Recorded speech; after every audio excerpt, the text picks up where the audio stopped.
Hello दोस्तों, कैसे हो आप? आज के ब्लॉग में आपका स्वागत है। जैसे कि मैंने आपको पहले ही बताया है कि मैं अपने बिजनेस की जो स्ट्रगल रहे उससे रिलेटेड वीडियो डालता हूँ कि फ्यूचर में मतलब मैं इनको पीछे जब देखूंगा तो सब अच्छा लगेगा देख के कि भाई इस तरीके से हम मेहनत क्या करते थे, इस तरीके से हमने शुरुआत की थी। तो आज का मेरा फेरी का काम निपट चुका है। अब मैं अपने घर जा रहा हूँ। तो मैं जैसे इस हाईवे से जा रहा था, ये ट्रैक्टर ट्रॉली जा रही है ना सामने, इसमें से ईंट गिर गई नीचे 3। तो मैंने वो अपनी स्कूटी पे उठा ली और हम उनको घर लेके जा रहे हैं। ऐसे मैंने बहुत सारी ईंटें इकट्ठी की हुई हैं प्लॉट में, कम से कम भी 100-200 से भी ज़्यादा। हेलो दोस्तों, कैसे हो आप? तो अपना काम तो निपट चुका है, अपने फ्री और ये आप स्कूटी पे देख रहे हो ना ईंट, उसके सामने एक ट्रैक्टर ट्रॉली जा रही है, उसमें से 3 ईंट नीचे गिरी, हमने उठा ली, काम आ जाएगी। 6 रुपये की एक ईंट है। आगे दिखाता हूँ मैं ट्रॉली। वो काम पे से आने के बाद लगभग मैं 10:30 बजे के आसपास घर पे आ गया था। तो रास्ते में मैं खाना खा के आया था, वेज बिरयानी। एक हफ्ते में एक बार मैं वहाँ पे खाता हूँ, रास्ते में ठेली लगाता है वो। तो हर हफ्ते वहाँ पे एक बार ज़रूर खाता हूँ। तो खाने की तो कोई प्रॉब्लम नहीं थी। तो घर पे आया, थोड़ी देर मोबाइल चलाया, फिर मैं पढ़ के सो गया। फिर मैं शाम को उठा लगभग 4 बजे के आसपास। तो मुझे आज मैं केमिकल जहाँ से लाया था, तो वहाँ पे उसकी पेमेंट करनी थी, तो उसको पैसे देने के लिए मुझे जाना था।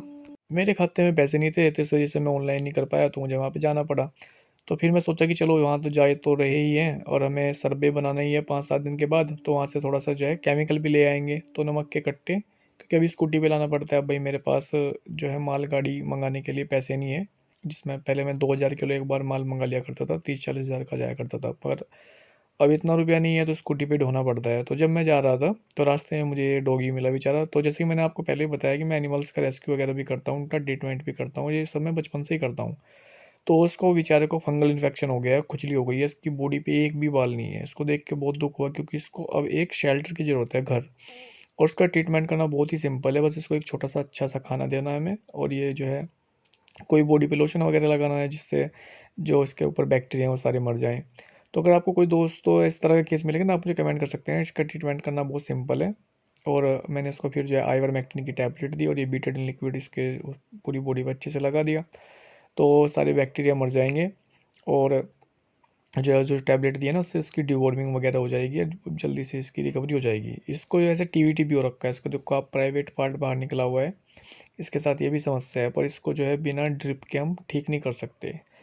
खैर, फंगल इन्फेक्शन का, खुजली का ट्रीटमेंट तो हम कर ही देंगे, ये जल्दी ठीक हो जाएगा। इसके बाद में मैं अपडेट दूंगा। इसके बाद फिर जो है उस डॉगी का ट्रीटमेंट करने के बाद फिर मैं फैक्ट्री आ गया, जहाँ से मैं केमिकल लेता हूँ। पहले मैं इनका ही सिरप बेचता था, जब 2012 में मैंने अपना बिजनेस स्टार्ट किया था। पहले मैंने लोगों का सिरप बेचता था, ट्राई के नाम से इनका ब्रांड है।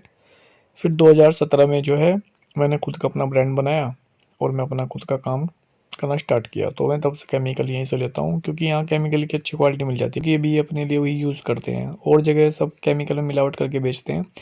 तो अब मैं तो पैसे देने के लिए आया था, तो अब स्कूटी तो लेके आया ही था मैं, अब स्कूटी पे माल ढोना पड़ता है, इसलिए मैंने इनसे 3 कट्टे नमक के ले लिए, कि जब अगली बार मुझे 2-4 दिन बाद जब आना पड़ेगा, कम से कम एक चक्कर इसमें एडजस्ट हो जाएगा। अब ये जो कुत्ता देख रहे हो ना आप दोस्तों, इसके लिए मैं बहुत दुखी हुई है। मुझे 5-6 साल पहले मिला था।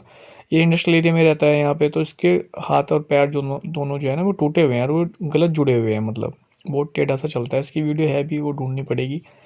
तो अब तो खैर ही देखो कितना दुबला पतला हो गया यार, सर्दी में देखो बेचारा कहाँ बैठता है। इसको लेके मतलब मैं बहुत दुखी हूँ, कि मैं इसकी मदद करना चाहता था, पर मेरे पास शेल्टर वगैरह नहीं है, वरना मैं इसको अपने पास रखता और बहुत प्यार से खाना पीना सब कुछ इसकी देखभाल करता।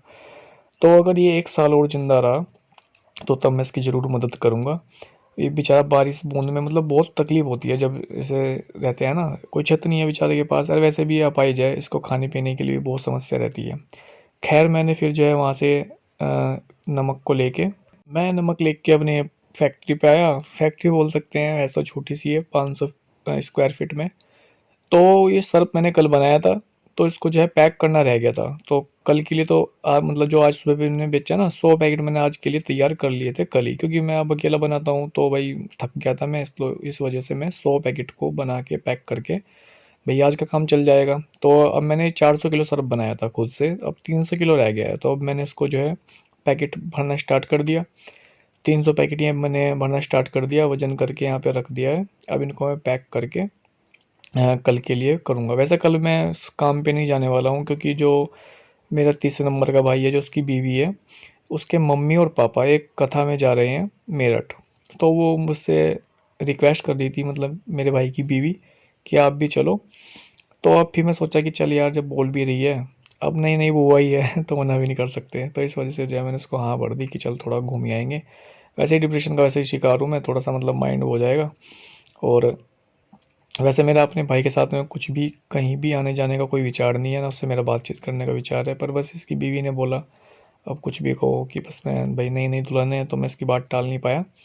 तो खैर मैं वहाँ पे चला, कल जाने वाला हूँ तो इसलिए, पर फिर भी मैंने सर पैक करके रख दिया, क्योंकि आने में उधर से क्या पता कितना लेट हो जाए, फिर वो कब को भरूंगा, थक भी सकता हूँ। तो बहुत सारी चीज़ें हैं, इसलिए मैंने आज ये काम निपटाना पड़ा। अब मैं जब ये कर रहा था, मेरा अचानक में घंटा ख़राब हो गया, मतलब इसकी बैटरी डाउन हो गई, तो मैं इसको चार्जिंग पे लगाने लग गया, तो ये चार्ज ही ना हो, चार्ज ही ना हो। फिर इसको मैंने खोल खाल के देखा, मेरी स्कूटी खैर अंदर ही थी, इसके अंदर टूल किट आती है ना, उसका पेंचकस निकाल के मैंने इसको खोला, तो देखा क्या लीड कटी हुई है। वो लीड वगैरह ठीक ठाक करके मैंने, अब पहले तो तार चेक किया था ये बल्ब में, लीड ठीक है, जो उसके आगे तार जोड़ा हुआ है ना वो तार ठीक है, बस ये जो इसके साथ लीड आई थी वो ख़राब हो गई है। तो उसको चेक वगैरह किया, तो वो लीड कटी हुई थी। तो खैर अभी तो टेम्परेरी जुगाड़ जैसे तैसे करके हो गया है। अब इसके बाद इसका भी परमानेंट सोल्यूशन करेंगे। तो कांटा तो अब अपना चालू हो गया है। यहाँ प्लॉट में मैंने सब जगह जुगाड़बाजी की हुई है, तार ऐसे नंगे लटकाए हुए हैं, कई बार तो मेरे करंट लग चुका है। पर यह है कि अब मैं बिल्कुल थोड़ा सा अवेयर हूँ सब के लिए, जैसे जैसे पैसा आता जाएगा ना, अब थोड़ी सी यहाँ पे अच्छे से सब कुछ करने वाला हूँ। देखो मैंने प्लॉट की भी सफाई की थी, अब साफ़ सुथरा देख के यहाँ पे अच्छा लगता है। ये वो कांटा, इसकी लीड वीड सी कट गई थी, तो अब धीरे धीरे करके यहाँ पे मतलब सब कुछ चेंज हो जाएगा। अब मैं लगा हुआ हूँ, बस पीछे नहीं हटने वाला हूँ। तो मतलब क्या होता है कि ज़बरदस्ती से मेरे से कुछ हो नहीं पाता है काम, तो धीरे धीरे प्यार से मैं करना चाहता हूँ। और फिर धीरे धीरे साफ़ सफाई की मैंने यहाँ पे अब सरफ बनाता हूँ, यहाँ पे भी पन्नी को पन्नी की जगह रखता हूँ, जो भी सामान जहाँ है ना, कैन वगैरह जो भी चीज़ होती है उनको उनकी जगह रखता हूँ। ये उसकी स्कूटी की टूल किट है जिसमें से मैंने अब इसको ठीक किया है। जो ब्रांड सीलिंग है ना, उसका मैंने तार लगाए, इसकी भी जुगाड़बाजी कर रखी है यार। ब्रांड सीलिंग जो मशीन है ना मेरी बेचारी, 2017 में खरीदी थी, और मैंने इसमें इतनी जुगाड़बाजी कर कर रखी है कि उसकी एक बेल्ट भी नहीं चलती है। हीटर जो होता है ना, ऑटोमेटिक कट लग जाता है, जैसे मैंने 250 डिग्री टेम्परेचर सेट कर दिया, तो 250 डिग्री उससे ऊपर नहीं जाएगा, मतलब वहीं पे कट लग जाएगा, और फिर जब ठंडा होगा फिर ऑन हो जाएगा। तो वो भी जुगाड़बाजी कर रखी है मैंने, वो हाथों से ही करना पड़ता है सब कुछ, क्योंकि अभी इतने पैसे नहीं है, और जब काम चल ही रहा है तो फिर क्या टेंशन बाजी लेनी। ये जो पन्नी देख रहे हो ना आप, इसमें जो है शाम के टाइम नमक होता है ना सरफ में, तो उसकी वजह से करंट आ जाता है, उसकी वजह से थोड़ा सा ध्यान रखना पड़ता है। तो अब ये जो है इसके कांटे के तार मशीन के तार लगा रहा हूँ मैं, ये सही से सेटिंग नहीं बन पा रही है, बल्ब भी बंद हो गया, तो इस तरीके से थोड़ा डर सा रहता है। खैर चलो, कांटा तो हमारा ठीक हो गया है, चार्जिंग स्टार्ट हो गई है, वो देखो रेड लाइट जल गई है। अब इसको चार्जिंग पे लगा दिया है, क्योंकि पॉसिबल लाइट ना आए तो काम रुकना नहीं चाहिए।